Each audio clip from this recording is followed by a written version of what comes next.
பிலிப்பியருக்கு எழுதின நிருபம் 2வது அதிகாரம் 14வது வசனம்.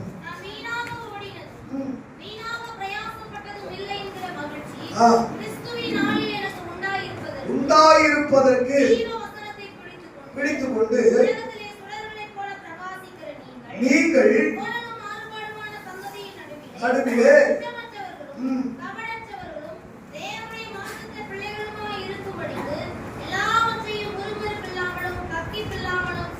நடுவிலே சொல்லுங்க. ஆண்டவருக்கு மகிமை உண்டாவதாக. நமக்கு தெரிந்த ஒரு பகுதி, கடந்த வாரத்தில் நம்ம தியானித்த ஒரு பகுதிக்குள்ளாக நம்ம கடந்து போனோம். வாக்குத்தத்தம் நிறைவேற வசனத்தை பிடித்துக்கொள் அப்படிங்கிற தலைப்புல ஆண்டுடைய வார்த்தையை நம்ம தியானிக்க கர்த்தர் உதவி செய்தார். ஆமாவா இல்லையா? ஆமா. நம்முடைய ஆண்டவர் வாக்குத்தத்தம் நிறைந்தவர். வாக்குத்தத்தத்தை தருவதிலே அவர் சிறந்தவர். அதை நிறைவேற்றுவதிலே வல்லமை உடையவர். எத்தனை பேர் நம்புறீங்க? ஆண்டவர் ஒன்றை அதை சொல்வாரானால் அதை செய்வதற்கு அவர் போதுமான கர்த்தரா இருக்கிறார். சொல்லிட்டா போதும், அதை செஞ்சே தீர்வாரு. ஆபிரகாம்கிட்ட கர்த்தர் சொல்லும்போது இப்படி சொல்றாரு. என்ன சொல்றாரு? அதாவது தன்னிலும் பெரியவர் ஒருவரும் இல்லாதபடியினாலே அவர் தம்மில் தாமே ஆணையிட்டார். ஆபிரகாமுக்கு எப்படி ஆணையிட்டாரு அப்படின்னா, வேதம் சொல்லுகிறது, அவன் மற்றவர்கள் நீங்கள் ஆணையிடும் போது தங்களிலும் பெரியவர் ஒருவர் மேலே ஆணையிட்டு சொல்வார்கள். ஆனால் தம்மிலும் பெரியவர் ஒருவரும் இல்லாதபடியினாலே அவர் தம்மில் தாமே ஆணையிட்டாராம். எப்படி ஆணையிட்டாரு? ஆபிரகாமே, என் மேல சத்தியமா சொல்றேன்டா, என் மேல சத்தியமா சொல்றேன், உனக்கு இதை செஞ்சே தீர்வேன். இன்னைக்கு கைய காணோம், தோத்துறோம். ஆபிரகாம் தானே சொன்னாரு அப்படின்னு நம்ம இருக்கிற பாருங்க. அதுதான் இன்னும் நமக்கு காலதாமதம். வேதம் சொல்லுகிறது, ஆபிரகாமுக்கு சொல்லப்பட்ட வாக்குத்தத்தங்கள் எல்லாம் கிறிஸ்து இயேசுவின் மூலம் நமக்கு அருளப்பட்டிருக்கிறது. ஆமா, கிறிஸ்து இயேசுவின் மூலமாக கர்த்தர் உங்களுக்கு எனக்கு அந்த வாக்கை கொடுத்திருக்கிறாரு. ஆபிரகாம் சுதந்திரித்தது உண்மைன்னா நாமளும் சுதந்திரிக்க கர்த்தர் நமக்கு உதவி செய்வாரு. ஹல்லேலூயா சொல்லுங்க. ஆமா, தம்மில் தாமே ஆணையிட்டார், தாமே சத்தியம் பண்றாரு. தோத்துறோம்.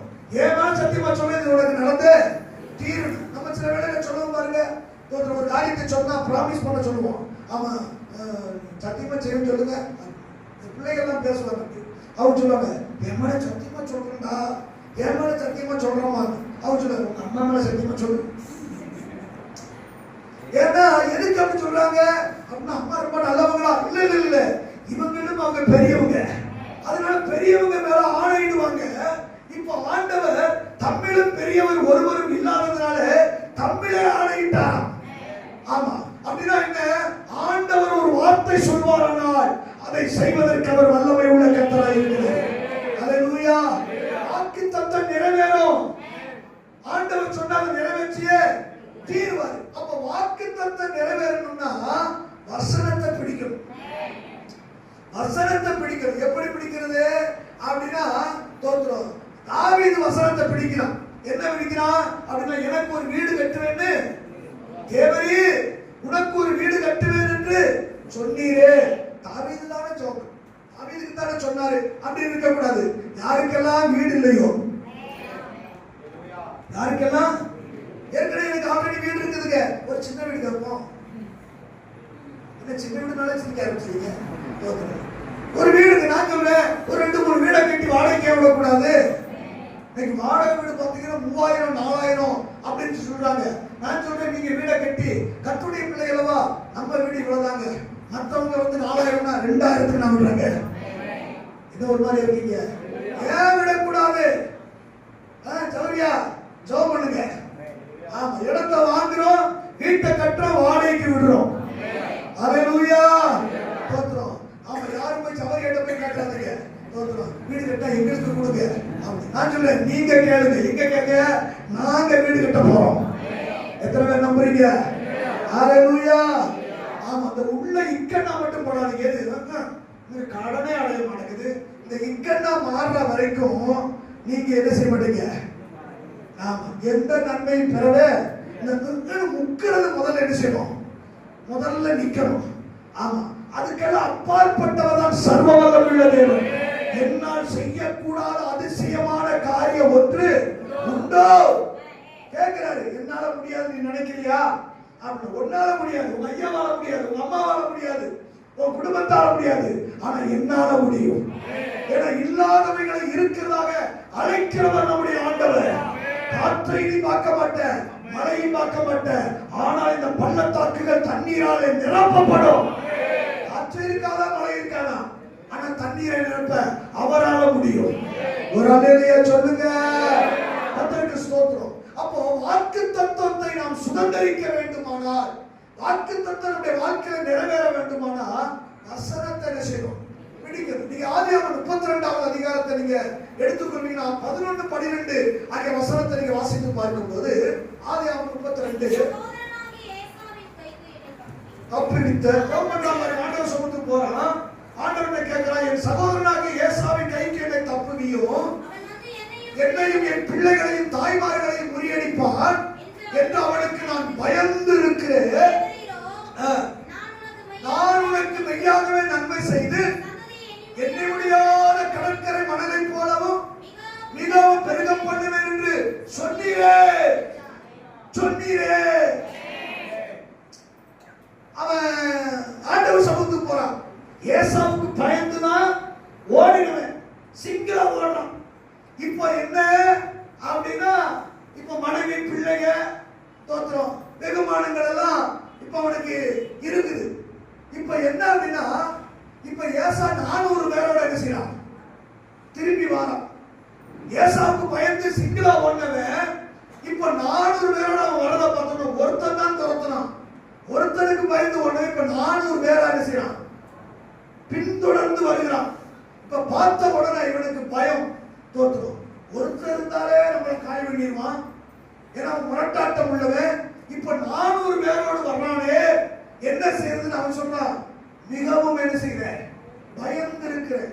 சில வேளைகளை எவ்வளவுதான் கர்த்தரை ஆராதிச்சாலும், ஏன்னா யாக்கோபு பல இடத்துல பைபிளை கட்டி இருக்கிறான், பலமுறை தேவதூதரை கண்டு தரிசித்திருக்கிறான், பலமுறை வாக்குத்தத்தங்களை பெற்றிருக்கிறான்.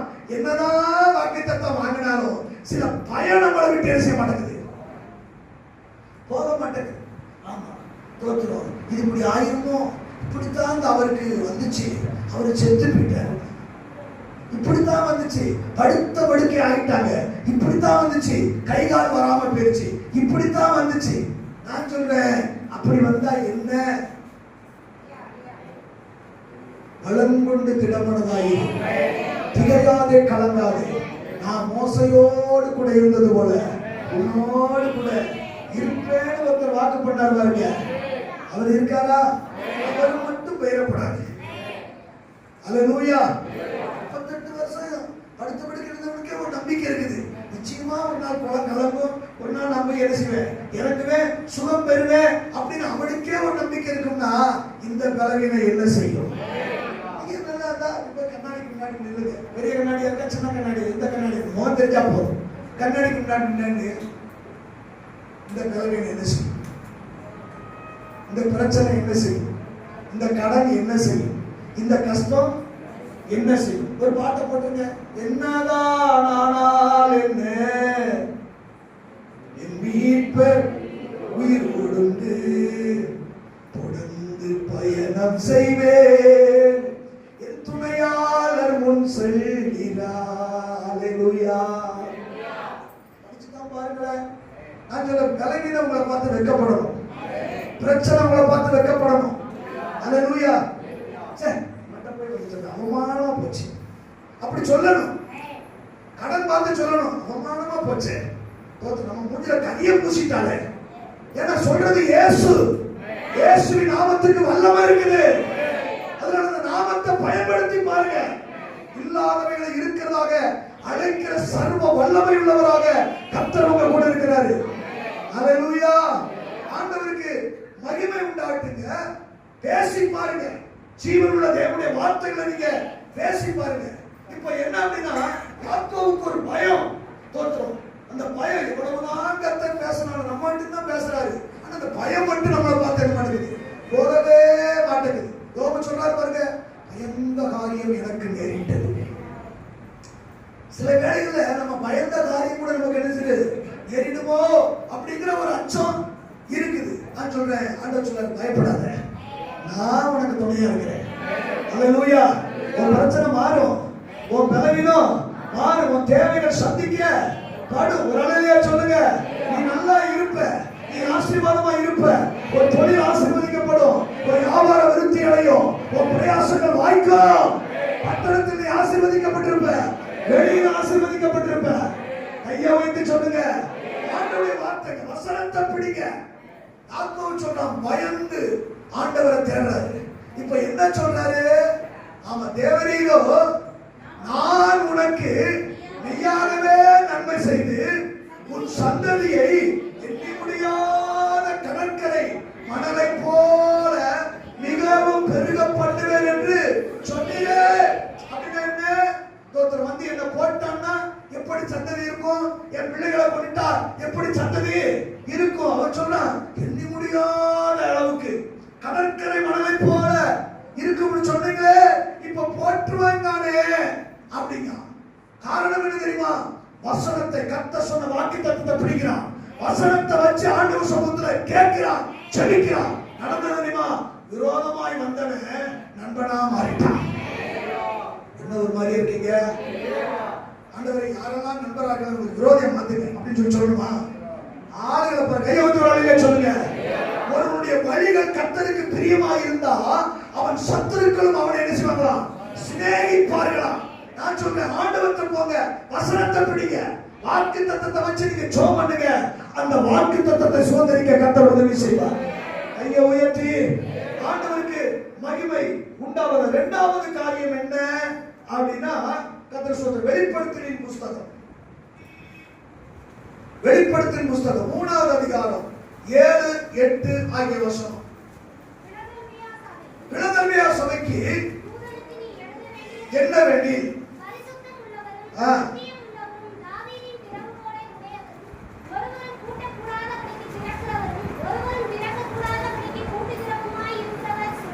சொல்லுகிறதாவது உன் கிரியைகளை அறிந்திருக்கிறேன், கொஞ்ச பலன் இருந்தும் மறுதலியாமல் என் வசனத்தை கை கொண்டபடியினாலே இதோ திறந்த வாசலை உனக்கு முன்பதாக வைத்திருக்கிறேன், அதை ஒருவனும் பூட்ட மாட்டான். எத்தனை பேர் விசுவாசிக்கிறீங்க? கர்த்தருக்கு ஸ்தோத்திரம். அப்ப கவனிங்க, வசனத்தை பிடிச்சுக்கோ, வாக்கு தத்தத்தை சுதந்திரிப்ப. இப்ப இரண்டாவது நம்ம என்ன பார்க்கிறோம்? வசனத்தை கைக்கொள், வாசல்கள் உனக்காய் திறக்கும். ஹல்லேலூயா, ஹல்லேலூயா, ஹல்லேலூயா. வசனத்தை கைக்கொள், வாசல் உனக்காக திறக்கும். இன்னைக்கு அநேகருக்கு என்ன தெரியுமா? எங்க போனாலும் முட்டுக்கட்ட மாதிரியா இருக்கியா? எல்லா வாசலும் என்ன இருக்குது? அடைபட்டே இருக்குது. தோற்றம். நான் சொல்றேன், ஒரு கைமாத்தா வாங்கலாம், ஒரு 100 ரூபா வாங்கலாம். நான் போனா கூட நேற்று கூட சொன்ன, நாளைக்கு வந்து வாங்கிக்கலாம் சொல்லி நான் போறதுக்குள்ள கதவை பிடிக்க போயிட்டா. எல்லாம் முட்டுக்கட்ட மாதிரியா இருக்குது. எல்லா வாசலும் அடைக்கப்பட்டது போல இருக்கு. நான் சொல்றேன், ஒரு வழி அடைஞ்சா 7 வழியை திறக்க கர்த்தரால முடியும். இந்த வார்த்தை நீங்க நல்லா கவனிங்க. பிலதெல்பியா சபையின் தூதனுக்கு பரிசுத்தம் உள்ளவரும் சத்தியம் உள்ளவரும் தாவீதின் திறவுகோலை உடையவரும் ஒருவரும் பூட்டக்கூடாதபடி திறக்கிறவரும் ஒருவரும் திறக்க கூடாதபடி பூட்டுகிறவருமாய் இருக்கிறவர் சொல்லுகிறதாவது என்ன சொல்றாரு? உன் கிரியைகளை அறிந்திருக்கிறேன், உனக்கு கொஞ்ச பலன் இருந்தும் நீ நாமத்தை மறுதலியாமல் என் வசனத்தை கை கொண்டபடியினால். என்னதுங்க? என் வசனத்தை நீ கை கொண்டபடினால் உனக்கு நான் என்ன செய்றேன்? உனக்கு என்ன செய்றேன்? உனக்கு என்ன செய்றேன்? அப்போ ஆண்டவர் உனக்கு வாசலை திறந்து வைக்கணும்னா, ஆசீர்வாதத்தின் வாசல், அற்புதத்தின் வாசல், அவன் சுகத்தின் வாசல், நன்மையின் வாசல் உங்களுக்காக கர்த்தர் திறந்து வைக்கணும்னா ஆண்டவர் எதிர்பார்க்கிறது தெரியுமா? நீ வசனத்தை கைக்கொள். வசனத்தை கேட்டு போயிடாத, வசனத்தை கேட்டு போயிடாத. வசனத்தை எந்த ஒரு மனிதன் மனுஷி கை கொள்கிறாரோ அவர்களுக்காக கர்த்தர் வாசலை திறந்து வைக்கிறார். 2026வது ஆண்டு உங்களுக்காக வாசல் திறந்திருக்கும், ஆசீர்வாதத்தின் கதவுகள் திறந்திருக்கும். ஆமென் சொல்லுங்க. கர்த்தருக்கு மகிமை உண்டாவதாக. ஆமா, ஏராளமான ஆசீர்வாதம் இருக்குங்க, ஏராளமான நன்மை இருக்குது. அற்புதங்களை செய்வதற்கு இன்றைக்கும் அவர் போதுமானவர். அற்புதத்தின் வாசல் திறந்தே இருக்குது. ஹல்லேலூயா. எண்ணி முடியாத நன்மைகளை அவர் கொடுப்பதற்கு போதுமானவராக இருக்கிறார். என வெண்கல கதவை உடைத்து இருப்பு தாழ்பால்களை முறித்து அந்த காலத்தில் இருக்க பொக்கிஷங்களையும் ஒளிவிடத்தில் இருக்க புதையலையும் நான் உனக்கு தருவேன் என்று சொல்லியிருக்கிறார். எத்தனை பேர் நம்புறீங்க? நம்புங்க.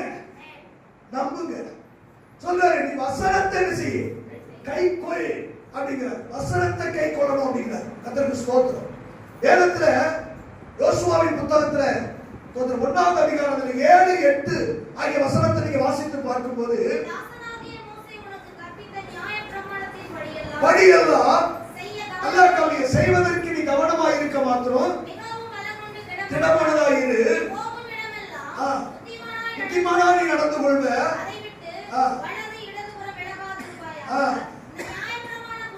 நல்லா கவனி, இந்த நியாயப்பிரமாண புஸ்தகம் ஒரு வாயை விட்டு பிரியாது இருப்பதாக அல்லாஹ் முக்கியமானது. இதில் எழுதி இருக்கிறவையின்படி எல்லாம் நீ செய்வதற்கு கவனமாக இருக்கும்படிக்கு.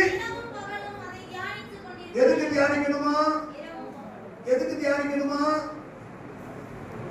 எதுக்கு இரவு பகல் தியானிக்கணுமா? ஹலோ, அது அவங்களுக்கு சொல்லணும் இல்ல, அவங்களுக்கு சொல்லணும் இல்ல, மற்றவங்களுக்கு சொல்றதுக்காக அல்ல. இரவு பகல் எதுக்கு தியானிக்க சொல்றாருன்னா, இந்த நியாயப்பிரமாண புஸ்தகம் வாயை விட்டு என்ன செய்யக்கூடாது.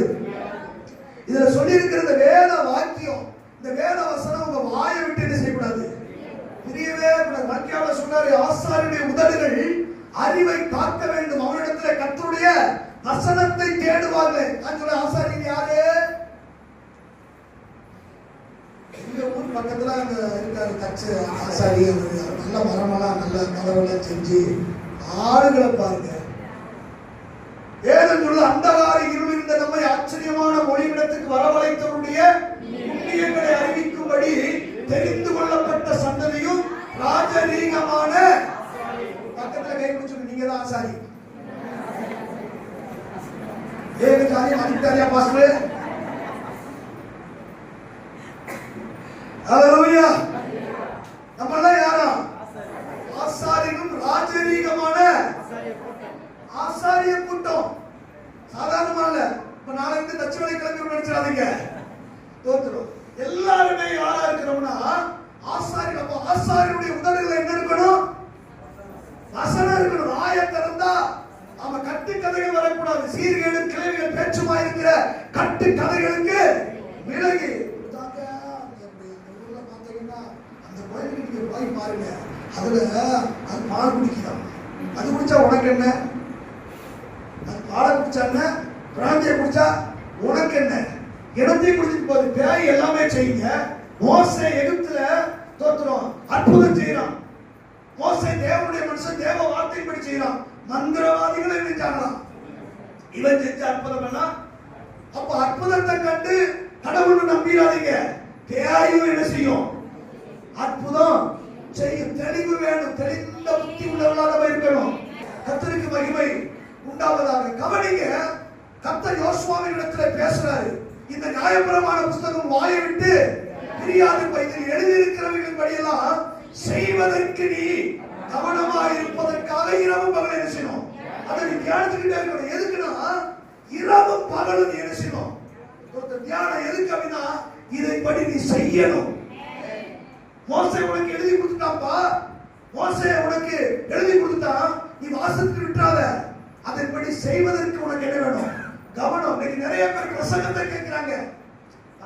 போன நேரத்தை விட கொஞ்சம் அறுத்துட்டாரு, ஒரு கொதவளை அறுக்க கொஞ்சம் அறுத்துட்டாரா. அது கர்த்தருடைய வார்த்தை இல்ல. நான் சொன்னேன், ஆராதனைக்கு புறப்படுறதுக்கு முன்னாடி ஆண்டவரே இன்னைக்கு என் கூட ஒரு வார்த்தையாவது பேசுங்கப்பா, பேசுங்கப்பா. பாடல் வேலையில கூட பேசுங்க, ஆராதனை வேலையில கூட பேசுங்க, செய்தி வேலையில கூட பேசுங்க, ஆண்டவர் சங்கீத வேலையில கூட பேசுங்க. அவர் பேசுகிற தெய்வமா இருக்கிறார். வரும்போது ஒரு ஆர்வத்தோட வரணுங்க. ஒரு வார்த்தை கர்த்தர் என் கூட பேசினாரு. வீட்டுல போய் சொல்லணும். 2 பேரும் உட்கார்ந்து பேசணும். புருஷன் முன்னாடி உட்கார்ந்து பேசணும். என் கூட ஆண்டவர் பேசுறாரு. உங்க கூட பேசினாரா? உங்க கூட பேசினாரா? பேசல. கண்ணஞ்சக்காரமான சாமி. அடுத்த வாரம் நல்ல ஜெபம் பண்ணிட்டு வாங்க, அப்பதான் பேசுவாரு. அப்படி சொல்லணும். ஹல்லேலூயா. அவர் பேசுகிற தெய்வங்க. ஆராதனைக்கு வரும்போது ஒரு ஆர்வத்தோட என் கூட பேசுங்க ஆண்டவரே, ஒரு வார்த்தையாவது என் கூட பேசும். அவர் பேசினால் அற்புதம், பேசினால் நன்மை. ஹல்லேலூயா. கர்த்தருக்கு மகிமை உண்டாகும். அப்போ யோசுவாட்ட சொல்றாரு, நியாயப்பிரமாண புஸ்தகம் வாயை விட்டு பிரியக்கூடாது. ஏன்னா இரவு பகல் நீ தியானிக்கணும், அதன்படி செய்யணும். வசனத்தை கேட்டு விட்டுறாதீங்க, பிரசங்கத்தை கேட்டு விட்டுறாதீங்க. உங்களுக்கு ஆண்டவர் வாசலை திறக்கணும் அப்படின்னா, நான் சொல்ல கற்பத்தின் வாசலை திறக்கணும், ஆசீர்வாதத்தின் வாசலை திறக்கணும், அற்புதத்தின் வாசலை திறக்கணும்னா வசனத்தை என்ன செய்ய? கை கொண்டு. அல்லேலூயா. அன்னாளின் கற்பத்தை கர்த்தர் திறந்தார். ரெபெக்காளின் கற்பத்தை கர்த்தர் திறந்தார். சாராளின் கற்பத்தை கர்த்தர் திறந்தாருங்க. அவர் இன்றைக்கும் திறக்கிற ஒரு கர்த்தர், அடைக்கிற கர்த்தர் அல்ல. அவர் அடைச்சிட்டா எந்த சக்தியால என்ன செய்ய முடியாது, திறக்கவே முடியாது. யாருக்கு திறப்பாரு? வசனத்தை கை கொள்ளுங்க. வசனத்தை என்ன பேசுறாரு அந்த வார்த்தைக்கு அப்படியே செவி கொடுங்க, கீழ்ப்படிங்க. அதை கை கொண்டு நடக்கிறவர்களுக்கு கர்த்தர் வாசலை திறக்கிறது. நீங்க வசனத்தை கேட்டு நிறைய பேர் என்ன செய்யறது? மார்க்கு போட்டு போயிடும். அப்போஸ்தலர்களின் புத்தகம் 17வது அதிகாரம், அப்போஸ்தலர்களின் புத்தகம் 17வது அதிகாரம் 19 முதல் 21 வசனங்கள். அவர்கள் அவனை மாஸ்மேடைக்கு அழைத்து கொண்டு போய் சொல்லுகிற புதிதான உபதேசம் என்னவென்று நாங்கள் அறியலாமா? நூதனமான காரியங்களை எங்கள் காதுகள் கேட்கப்படுகிறாய். கருத்து இன்னதென்று அறிய மனதாய் இருக்கிறோம் என்றார். அந்த அத்தேனே பட்டணத்தார் எல்லாரும் அங்கே தங்குகிற அந்நியரும் நவமான காரியங்களை சொல்லுகிறதிலும் கேட்கிறதிலுமே ஒழிய வேறொன்றிலும் பொழுது போக்குகிறது இல்லை. நல்லா கவனிங்க. இங்க அப்போஸ்தலனாகிய பவுல் இந்த அத்தனை பட்டணத்துக்கு ஊழியத்துக்கு வராரு. இந்த 19ஆம் வசனத்தை பாருங்க. என்ன சொல்றாரு? அவர்கள் அவனை மாஸ்மேடைக்கு அழைத்து கொண்டு போய் நீ சொல்லுகிற புதிதான உபதேசம் என்னன்னு நாங்கள் அறியலாம். ரொம்ப ஆர்வப்படுறாங்க. கொஞ்சம் பேசுங்க பாஸ்டர். ஆமா, நேரான ஆயிட்டு போது கொஞ்சம் பேசுங்க. ஒரு சில விட்டு அவர் பேசுவார், நாங்க கிளம்புறோம், பச விட்டுறக்கூடாது. அவர் சொல்றாரு ஆர்வப்படுகிறார்கள். 20ஆம் வசனம் சொல்லுது, நூதனமான காரியங்களை எங்கள் காதுகள் கேட்கப்படுகிறாய், அவைகளின் கருத்து இன்னதென்று அறிய பாருங்க. ஆர்வப்படுகிறாங்க. வசனத்தை கேட்கறதுக்கு மாஸ்மேடையில் உள்ளவங்க அத்தனை பட்டணத்தில் உள்ள ஆர்வப்படுவது போல காணப்படுது. அடுத்த வசனம் சொல்லுது, அந்த அத்தனை பட்டணத்தார் எல்லாரும் அந்நியரும் நவமான காரியங்களை சொல்லுகிறதும் கேட்கிறதுமே ஒழிய அவங்களுக்கு என்னதுங்க? சர்ச்சைக்கு வர்றது பொழுதுபோக்கு. வசனத்தை கேட்கறது பொழுதுபோக்கு. தோற்றம் பரவாயில்ல, இந்த வாரம் பரவாயில்ல, போன வாரம் அறுத்துட்டார், சபச்சபடி இழுத்துட்டார், தோற்றம் பரவாயில்ல, சர்ச்சைக்கு வந்தா கொஞ்சம் பரவாயில்ல. எதுக்கு வரணும்? சும்மா டைம் பாஸுக்கு அப்படி போயிட்டு போவோம். அது வேற போத வேணா. இவன் நொச்சரிப்பு தாங்க முடிய மாட்டேங்குது. இவன் நொச்சரிப்பு, வீட்டுக்காரங்க நொச்சரிப்பு, அதனால நாங்க சர்ச்சைக்கு போகலன்னா பக்கத்து வீட்டுக்காரையும் நொச்சரிக்கிறோம். என்ன சர்ச்சைக்கு போல என்னீங்க அப்படின்னு வேற சொல்றோம். அதுக்காண்டி வர்ற ஒரு கூட்டம் பாருங்க. நவமான காரியத்தை பேசுவதிலும் கேட்கிறது வழிய வேற ஒன்றிலும் பொழுதுபோக்கு. அவனுக்கு பொழுதுபோக்கு. சர்ச்சைக்கு வர்றது பொழுதுபோக்கு, வசனத்தை கேட்கறது பொழுதுபோக்கு. அதை கை கொண்டு நடப்பதற்கு இன்னைக்கு அநேகருடைய வாழ்க்கையில பிரசங்கத்தை வந்து இந்த கேட்கிறாங்க பொழுதுபோக்கு, நேரப்போக்குக்கு. எத்தனை வார்த்தையை நாம் கடைபிடிக்கிறவர்களாக இருக்கிறோம். யாக்கோபுடைய நிருபம் 1வது அதிகாரம், யாக்கோபுடைய நிருபம் 1வது அதிகாரம் 21, 22 ஆகிய வசனத்தை பார்ப்பீங்கன்னு சொன்னா, ஆகையால் ஒழித்து விட்டு